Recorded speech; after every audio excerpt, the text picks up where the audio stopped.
about getting Proposition 12 over the finish line. What are you hearing from Senate Ag Committee members about Prop 12? Yeah, Mark, and all the time we talked, if I not had been confident about Prop 12 passing. and I say that jovially, but here's the reality, folks, is this is something that not only the U.S. pork industry has struggled with, and for those of you who aren't aware, this is really about interstate commerce, right? Yes, it impacts the pork industry, but this is about interstate commerce for American agriculture.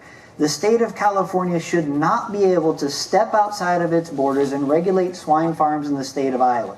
They want to regulate swine farms in the state of California, state of Massachusetts, no problem. Iowa wants to regulate inside Iowa, no problem.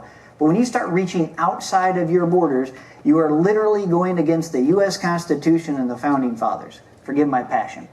Now, what are the conversations like? When we had the opportunity to sit down, and Rob and Maria are in these conversations as well, so if I'm out of line, correct me, but we sit down and have an honest face-to-face conversation about the issues at hand and the disruption that a patchwork could cause. We make significant progress, right? Because everybody understands, every business owner understands, every elected official understands that no business, let alone agriculture, can survive with a patchwork of 50 different regulations telling you how to raise your pigs, right? And so when we're able to sit down and have those conversations, Mark, see tremendous progress. And it always comes back to, is the U.S. Senate Agricultural Committee going to stand up for American agriculture, interstate commerce, or not? That's the question here. And I believe at the end of the day, common sense will prevail. They understand the issue, and they'll step up on that one. So good conversations, we'll continue to have them, though.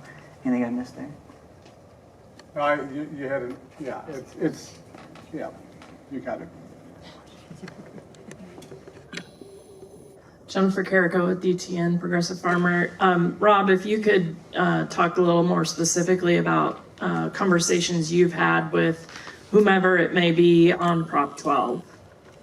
Okay. It's been with, we sat across from Senator Bozeman, and there was, when I was out there by myself 6-8 weeks ago, and Maria and took me around, and Kyle and everybody, I probably had the conversation with probably 80 to 90 Congress people, and they didn't quite understand the impact. We have Prop 12. The impact, they were talking about welfare and all that stuff, and on the other hand, they're talking about affordability for food. I say this is not a welfare issue, and so you point that out, and I said the only reason people are pushing for that is to get rid of us, to make it higher priced, so less people eat it, and then pretty soon it goes down in price, and then all of a sudden some of us are going to go out of business. I said that's the ultimate goal of the animal rights activists that are truly behind Prop 12. We've got it, square footage, we've got both. That's not, welfare-wise, that's not a right statement. Because the caregivers like us are the true animal welfareists.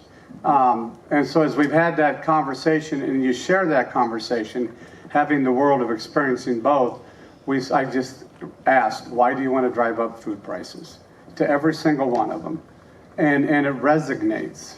And they're like, I said, so you're arguing about SNAP benefits, and in turn, let's raise the price of food so SNAP benefits don't go as far.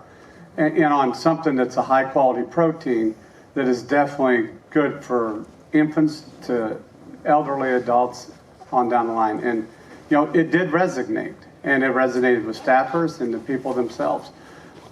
I think the conversations that I had ahead of the Farm Bill being passed on the Congress side, I truly believe it made a difference. Yeah. I really did, because it made a difference on both sides. All right, we have time for one last